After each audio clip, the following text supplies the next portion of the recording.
Inside Music, episode number 197. As always, I'm your host, James Shotwell, and it is great to be with you again. My guest this week is none other than my pal Killian from the band Charming Liars, a Los Angeles-based pop rock group with international roots. Throughout 2020, Charming Liars has been releasing a string of amazing singles, and Killian is here today to tell us about that music, as well as how they approach their promotional rollout.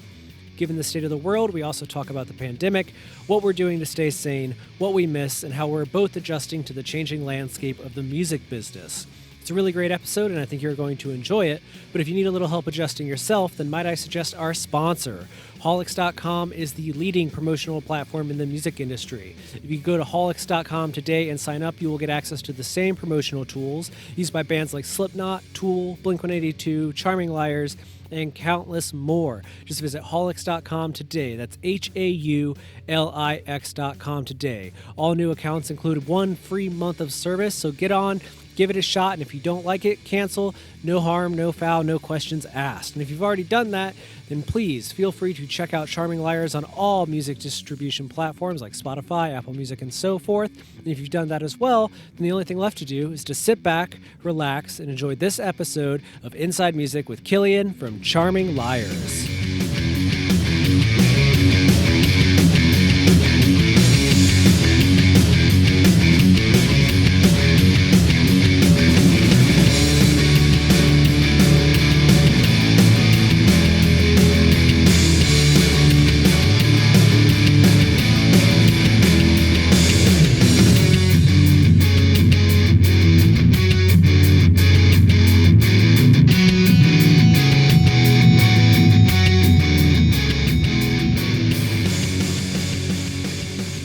Well, James, if I'm being honest, a whole lot of nothing, man. It's just been interesting being home and just kind of hanging out. I think the weird thing for me is this is the first time I've been consistently home in probably the last 4 years. So I'm kind of just adjusting to not only being home, but not having somewhere to be in the foreseen future. But yeah, just kind of adjusting that way. What about you? How are things going with you? Things are good. I live in Michigan currently, and my partner and I both work in music. So she works in live music, so she's just home a lot right now. And right. I work from home full time, so I'm used to being home a little bit. But it is reaching the point where I just find myself missing doing like random things. Like last week, there was a day where I was like, I just want to play skee ball. I don't even have a good reason why. I'm just like, yeah. So are you a good skee ball player? I mean, I like to think that I am. I feel like I have some level of talent at it, but at this point, I don't know. I feel like we're all just going to be beginners at everything outdoor related when we finally get to go back to life. 100%, man. I think the second I walk outside, like I'll be lucky. Like I'm pretty much just like noodles now. Like 'cause I don't. I'm trying to get up to do things like go for walks and things like that. But it's like, going and being around people is also kind of a risk, obviously, too. So yeah, I agree. I'm very interested to be like intermediate at things again when the world starts back up. What have you found yourself missing the most lately? For me, I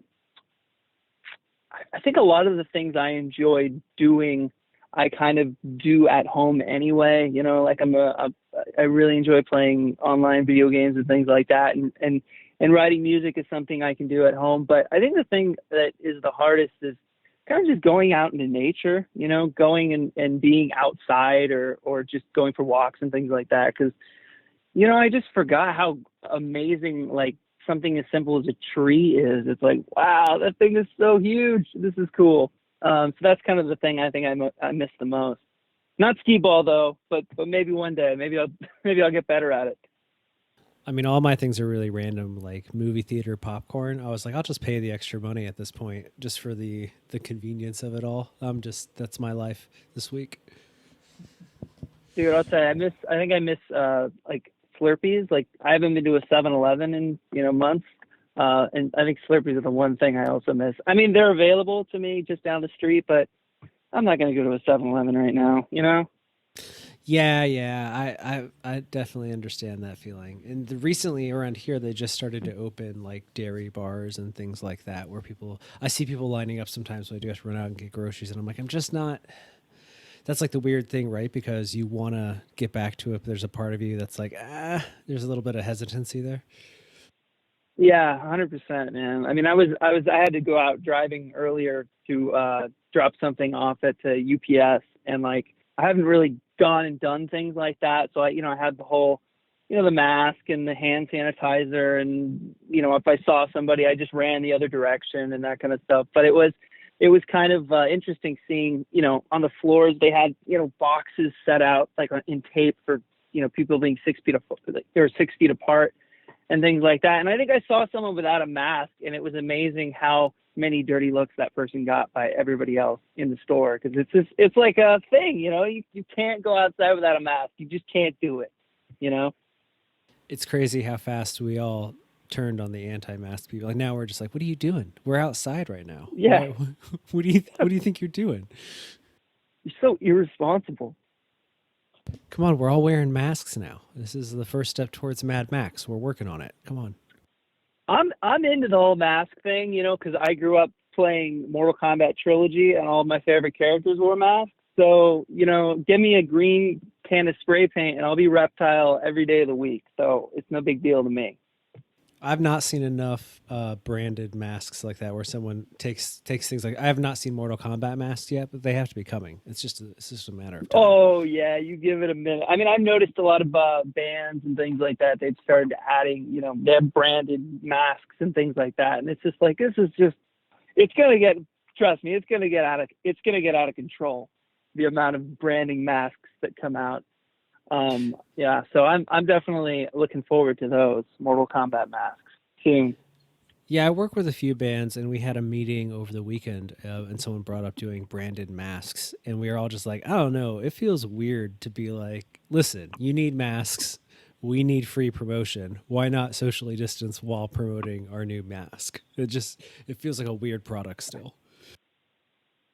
Yeah, I've brought up the idea to my guys too, and I'm just still kind of like I'm not there yet where I feel I don't know. I just kind of feel like I feel like a profiteer if I it's like this mask needed for like keeping people safe, and it's like I don't know if I can turn a buck on it yet, but give me a few months and maybe I'll get there.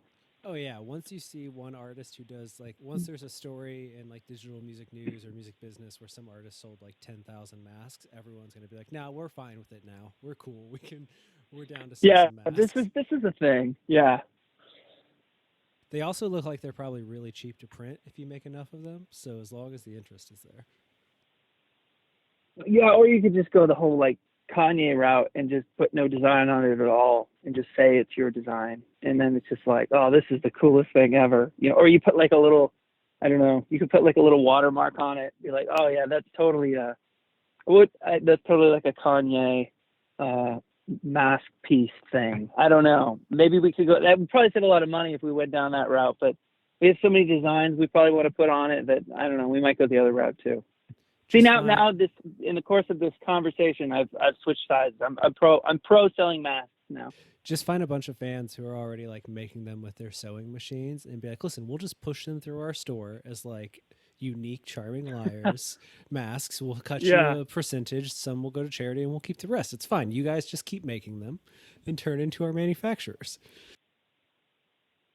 you see, I gotta get you in on a meeting with my guys now because these ideas are just gold. Well, I'm glad to hear that it's a worthwhile input, man, and use it for free. But I spent today listening a little bit to your latest single, Favorite Show, and first and foremost, I love the idea that you guys are doing right now, where you're just releasing singles throughout 2020.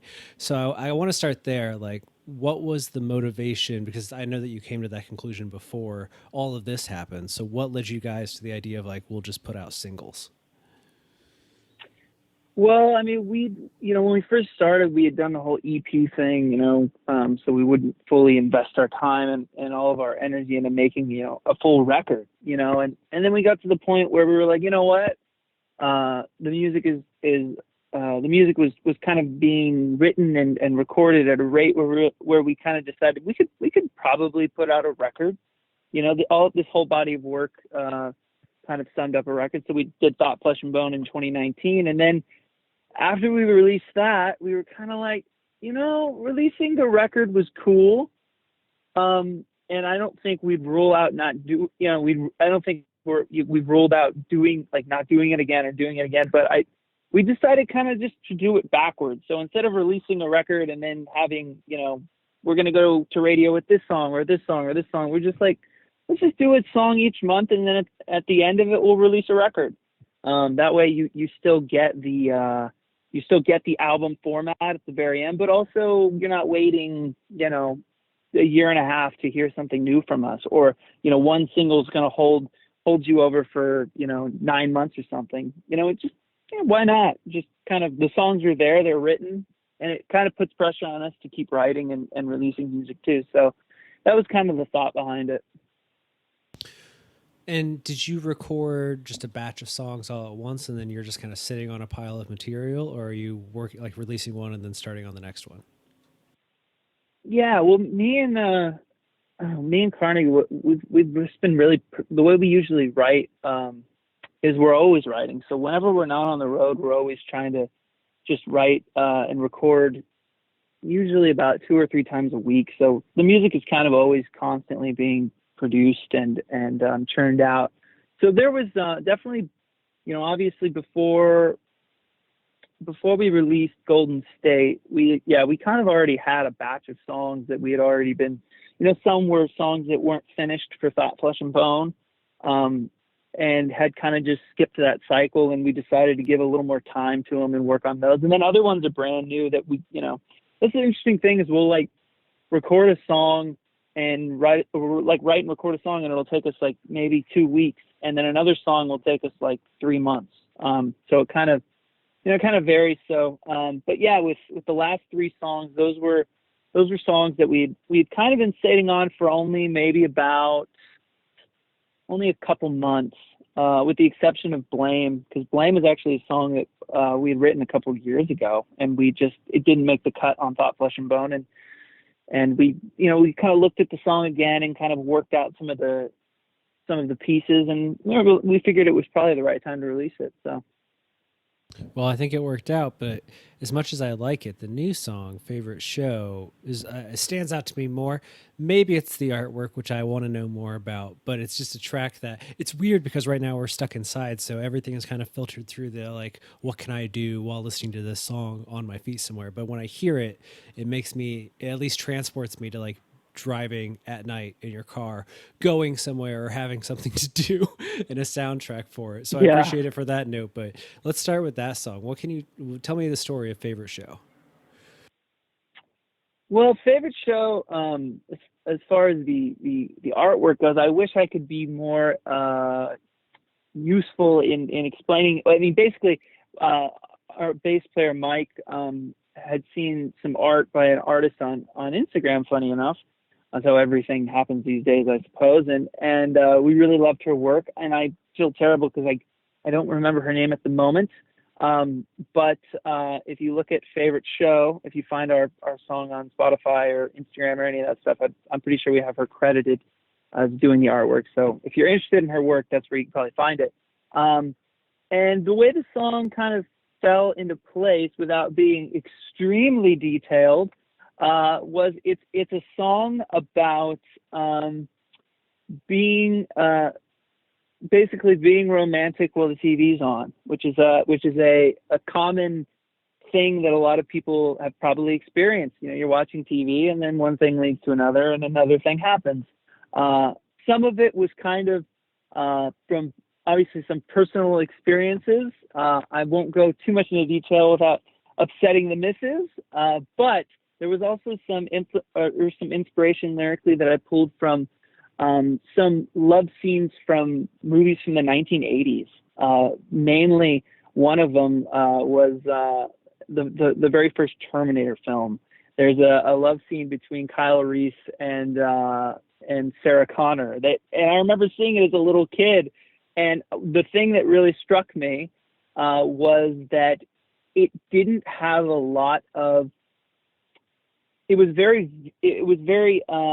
implied, like, and that really stuck with me, that it was like, I don't actually see what's happening, but like you see a hand scratching down a back, or two hands holding hands or whatever, and that to me was like, okay, so I can use some of that imagery without actually being crude and saying what is actually happening. So that's kind of where that song lyrically grew from.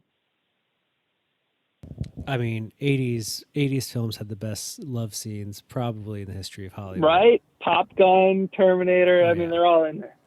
Well, it's something like we've been rewatching the X-Files as our quarantine binge, and they have the same thing where like people are just inexcusably sweaty all the time, and 80s films have that going for them too. Like everything is just wet all the time. Yeah. Yeah. The X-Files, man. Yeah, that's a show I haven't watched in a little while, to be honest, but that's a really good one. Oh yeah, there's like 250 episodes. They're an hour a piece. We started it in like late March. We're on season 7 now. Like it's a good way to fill a lot of time. Yeah. Yeah, it sounds like it. Man, there's like a movie too. There's like 2 movies, I think, right? Yeah, there's two movies, and then it came back for 2 more seasons like a couple years ago. So there's a lot of content. I mean, Mulder and Scully, man, you can't go wrong. That show reminds me of being a kid, because I remember that being on when I was like, in the '90s when I was growing up. So to me, it's like when I see one of those shows, it's just instant nostalgia. Oh, absolutely. What's amazing me on a rewatch now is just how they like every third episode is really deep into like a consistent narrative that moves from season to season, and then the shows in between are just like one-off throwaway episodes, and it'll be weird how it'll just go from super serious continuity that's lasted for seasons, and the next episode will be the silliest thing. Like last night we saw an episode that was a crossover with Cops, and I was like, what is this? Like what was this decision in the year 2000 where they were like, we need to do a Cops X-Files crossover? How weird. Well, yeah, they're both Fox shows at the time, so that makes sense. But wow, I think the one episode that stands out to me the most from the X-Files, and maybe you've gotten to that episode, or maybe it's coming up, is the one where they're locked in. I think it's a 2-parter. They're locked inside like a cabin, and like there's these bugs that are like tiny little parasites that only stay off you if you're in light, and if you're not in light, like they like cocoon you. Does that sound familiar? Absolutely, man. That is. I almost thought I could rattle off the season and episode for you, because it is so good that when we watched it, I was like, this is one of the like higher level X-Files episodes. Yeah, 100%. Yeah, man, I can talk about X-Files all day. Yeah, what a great show. Well, I mean, that's the right opinion to have. It is a great show. Now, there's something I've been kind of curious about people. So over the weekend, as we're all living in this age of quarantine, the news came out that Missouri is going to start allowing concerts later this week, I think, or next week. And today there's a press release that just went out right before we hopped on the phone that in Arkansas, this country artist, Travis McGrady, is getting ready to perform the first social distancing show in the United States. He's playing an 1,100 cap room that's been minimized to 229 seats. And there's all these rules in place, but as these things are starting to come back, I'm curious. No one's really asking artists yet. Like if someone called you tomorrow and was like, listen, we can get you a gig, you guys can go back to performing. Like, is that something you want to do right this second? Like aside from like, I want to play music, but like, if I was like, you could do it tomorrow if you wanted to, how would that make you feel? Well, I mean, I think obviously we'd be very excited at the prospect of playing, as anybody would be, because we were actually in the middle of a tour when this whole thing happened in Europe, and we had to rush home, and it was crazy, But I think it would be a lot of things. I don't know if we would say yes right away. It would have to be a responsible way to do it. And it sounds like if you're playing an 1,100, or it's at 1,100 or 11,000. It's probably 1,100, right? It's 1,100 reduced 200. Yeah. To 200. That's and there's. I think the thing is, and it's interesting, especially here in the States, is that there's a lot of liability when it comes to concerts to begin with. So, how do you do that? I mean, even if there's less people, how is it done super responsibly when it's like we can't even go grocery shopping responsibly? It's is something as simple as that. I would be excited by it, but yeah, I think I would just have to be. I actually, kind of speaking on that, I saw something about possibly drive-in style concerts being a new thing, or the upcoming thing, and something like that. I think would be something I would be very interested in, just because it seems, everybody's in their car and they're separated from one another, but they're still in a concert setting. But I mean, how do the mosh pits work out in that instant? That's really my question. But yeah, did I answer the question? Okay, I'm sorry. Sometimes Yeah. No, you're fine. I kind of ramble off. The way that I understand it, be... I think that they're going to do. I think it's like all assigned seating. So like the first show's back, they're going to be like assigned seating, and then they're all spaced out. So like a quick little line from the press release here says that Ticketmaster is calling them fan pods, and you can buy a group of 2 to 12 tickets in these individual sections, and then you're kind of confined to those sections. So like the seats they're like 2 to 12 seats at a time, and then they're spaced out 6 feet from the next section, so on and so forth throughout the 1,100 seat space. And then like everyone has to wear masks. There's a limit on how many people can like go to the bathroom at a time, and all the drinks have to be like prepackaged and have lids.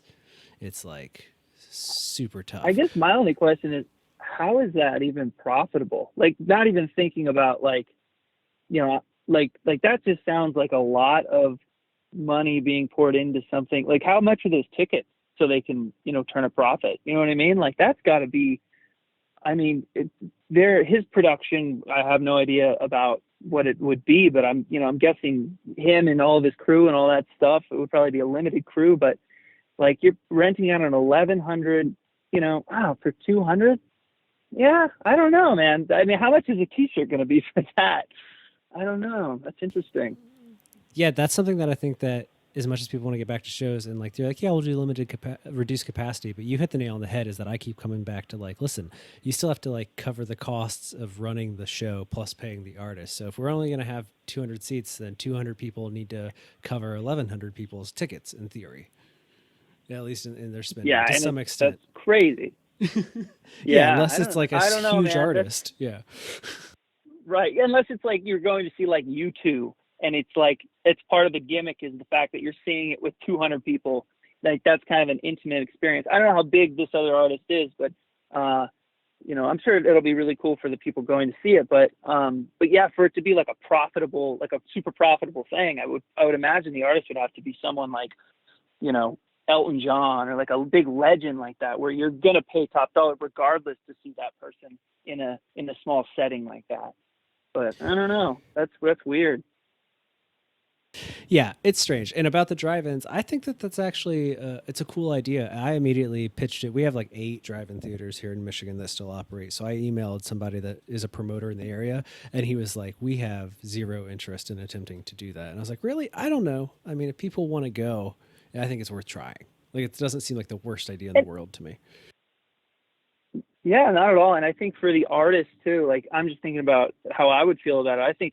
I mean, we are living in history right now. It's my first pandemic, as I'm sure it's most people's first pandemic. And it is there's a lot of firsts, going on. It's the first time I actually had to, they ran out of toilet paper at the store. That's crazy. That's never happened in my lifetime. But also it would be interesting to have a concert where instead of having people clap their hands together, maybe they honk their horns. I don't know. That could be a cool thing. And that could be a lot cheaper than, renting out a whole theater or something and doing it at limited capacity. Because to be fair, I think it would be really cool for drive-ins too, because it's very cool that in Michigan you guys still have them, because here in California, I mean, I remember going to a drive-in when I was a kid, but that one's long gone. There's like maybe one, and it's probably about an hour and a half from me. And they're kind of a little run down, and because people don't necessarily go to them. But I think that they're really a cool part of history. A lot of drive-ins, especially during the 1950s and 60s, even the 70s. It used to be a place where if a movie wouldn't make it to the normal movie theater, like it would go straight to a drive-in theater, the way a B movie, like you think of Evil Dead, that wasn't necessarily in your nearby, Edwards or AMC. You went to see it at a drive-in and a double feature, So if we could revive and give some more business to drive-ins, I think I'm all for it, Yeah, and I think for a drive-in, that's the kind of event you could do during the day. So if you can be open for movies at night still, or if you're reopening and you can have films at night, Yeah, like put on a 2 p.m. concert, bring everyone back at night to do the movies. You're doubling down on your ticket sales. definitely. And you've got to buy sodas eventually. So I think, yeah, 100%. All right. That's the move, I think. Well, we have all the business ideas for everyone else today. I love it. I know, man. I know. It's going well. The synergy is here. Well, let me know, man. What is next in the world of Charming Liars? So the most recent song, Favorite Show, came out April 24th. How long until you guys plan to drop another single?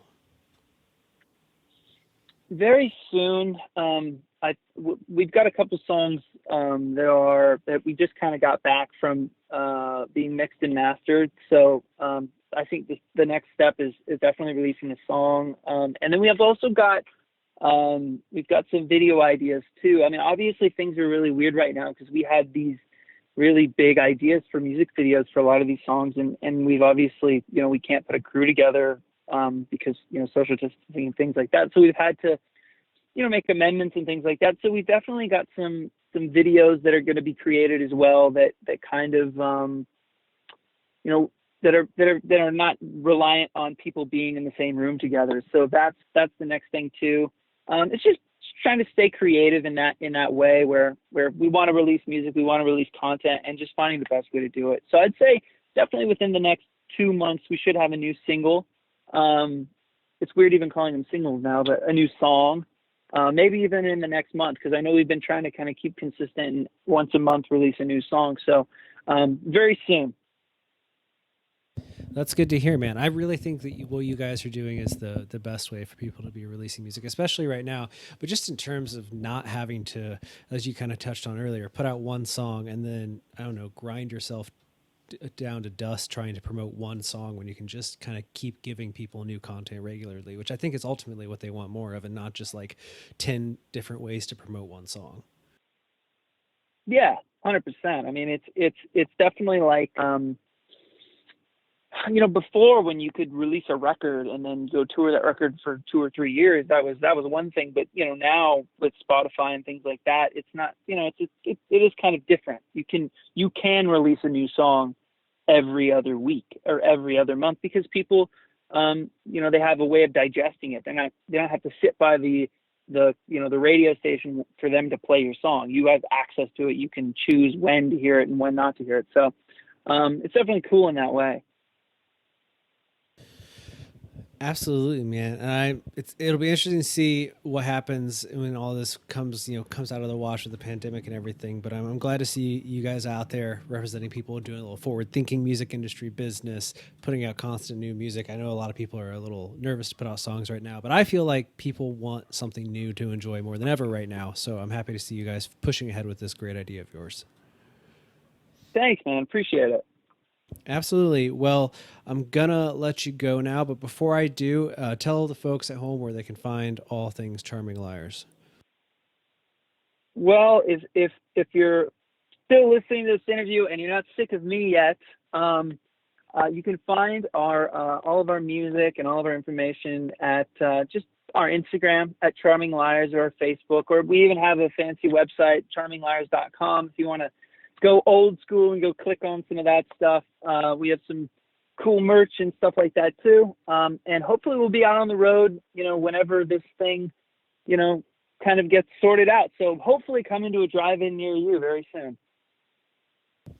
That's great, man. Well, thank you so much for hanging out with me for the better part of half an hour, and, stay safe out there, stay hydrated, and take care of yourself. Sounds good, James. Thanks so much. Let's do it again soon. All right. Absolutely, man. Have a good one. You too. Take care.